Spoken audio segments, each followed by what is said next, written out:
Merciful heaven! What is this? Scrooge recoiled in terror, for the scene had changed, and now he almost touched a bed. And he almost touched cloth.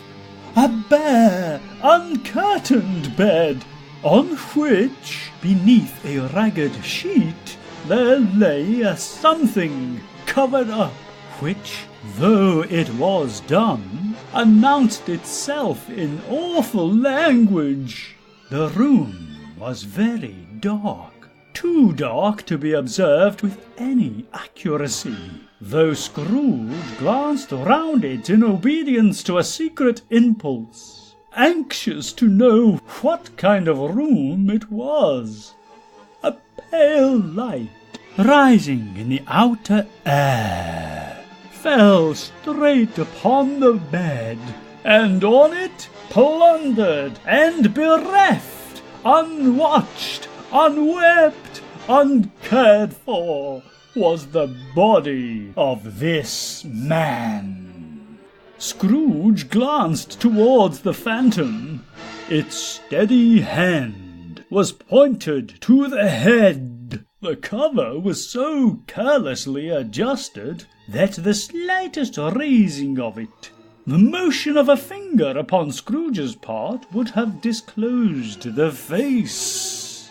He thought of it, felt how easy it would be to do, and longed to do it, but had no more power to withdraw the veil than to dismiss the spectre at his side. Oh, cold, cold, rigid, dreadful death! Set up thine altar, sure, and dress it with such terrors as thou hast at thy command, for this is thy dominion. But of the loved, revered, and honoured head, thou canst not turn one hair to thy dread purposes, or make one feature odious. It is not that the hand is heavy and will fall down when released. It is not that the heart and pulse are still, but that the hand was open, generous, and true. The heart brave, warm, and tender, and the pulse a man's. Strike, shadow, strike, and see his good deeds springing from the wound to sow the world with life immortal. I thank you. Whew. And now I'm spent. Bloody hammy acting. No voice pronounced these words in Scrooge's ears, and yet he heard them when he looked upon the bed. He thought, if this man could be raised up now, what would be his foremost thoughts? Avarice? Hard dealing? Griping cares? They have brought him to a rich end, truly. Rich end. He lay in the dark, empty house, with not a man, a woman, or a child to say that he was kind to me in this or that, and for the memory of one kind word I will be kind to him. A cat was tearing at the door, and there was a sound of gnawing rats beneath the hearthstone.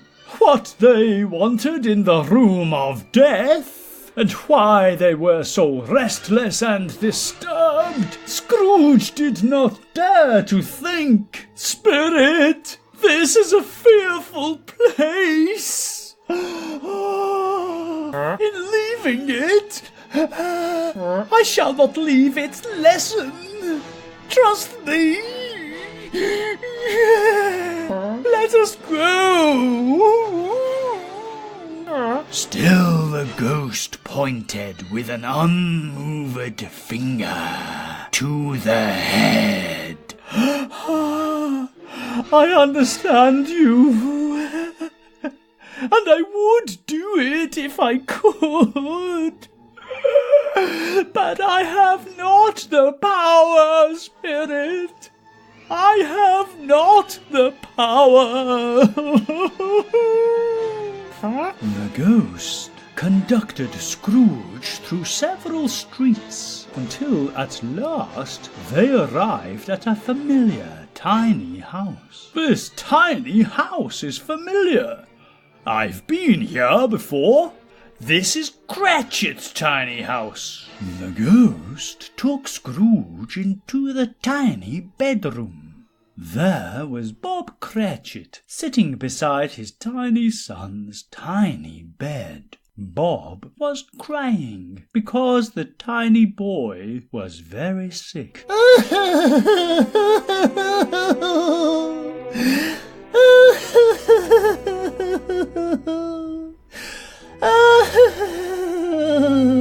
Why is Bob crying? The last time I was here, the family was so happy. Now they've proper got the morbs. The ghost pointed at the boy, and Scrooge noticed that he was thinner than before.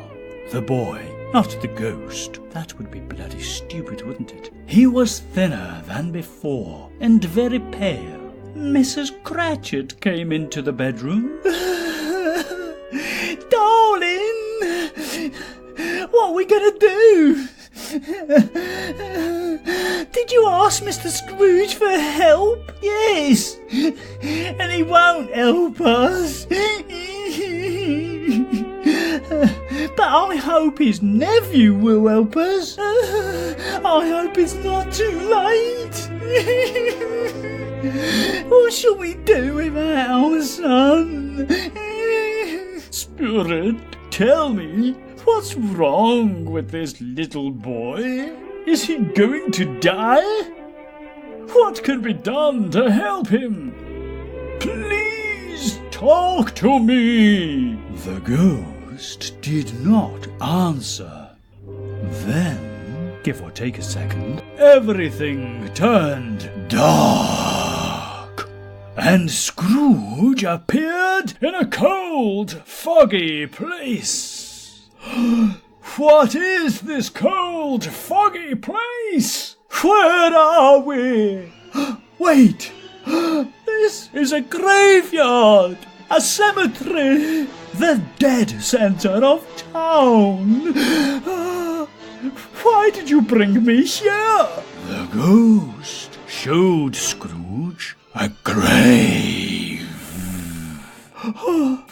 Before I get near that grave, tell me, is that the image of what will be, or just the image of what might be? The ghost said The ghost did not answer, but pointed from the grave to Scrooge and back again.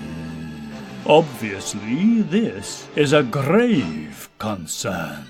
Then, or at least the moment after then, Scrooge crept towards the grave, trembling and slightly soiling himself as he went, and, following the finger, read the name upon the stone of the neglected grave.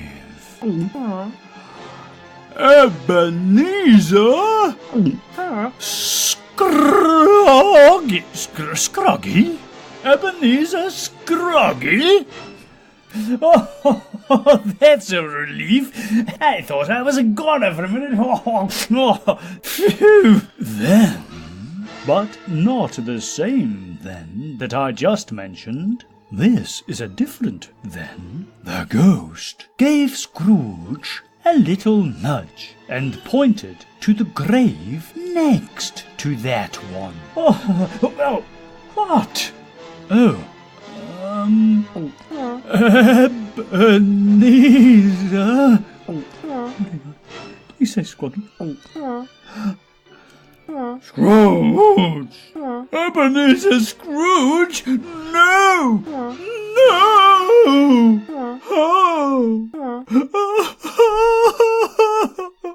Upon reading his name on the gravestone, Scrooge fell to his knees and began to sob like a little girlie.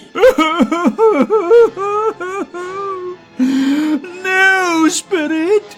Oh, no! No, Spirit! Show me! I am not the man I was!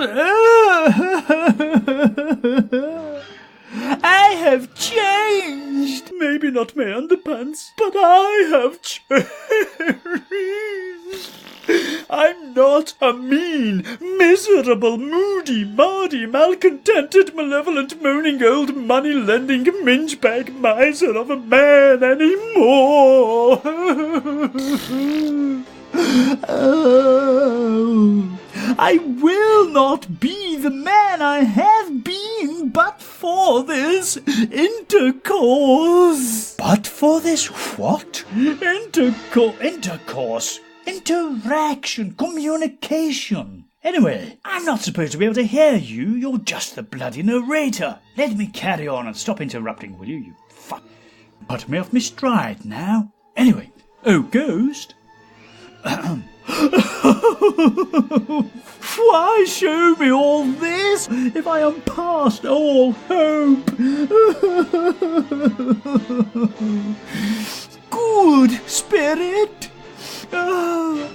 Assure me that I yet may change these shadows you have shown me by an altered life. Oh, tell me that I may sponge away the writing on this stone. I will honour Christmas in my heart and try to keep it all the year. I will live in the past, the present, and the future, or yet to come, if you want to put it that way. The spirit of all three shall strive in me. Oh God, you've got me going all rhymey now. I will not shut out the lessons that they teach.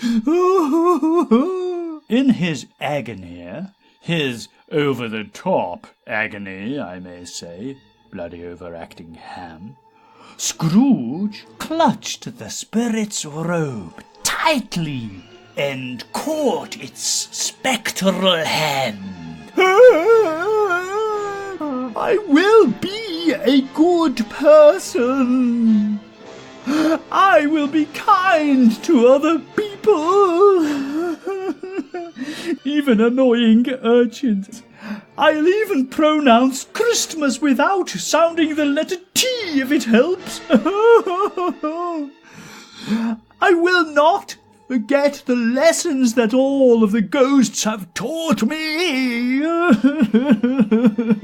The spirit freed itself, and raising two bony fingers, as it shrunk, collapsed, and dwindled down into a bedpost, spoke its first and last word. Bye! And Scrooge woke up in his own bed, clutching the bedpost.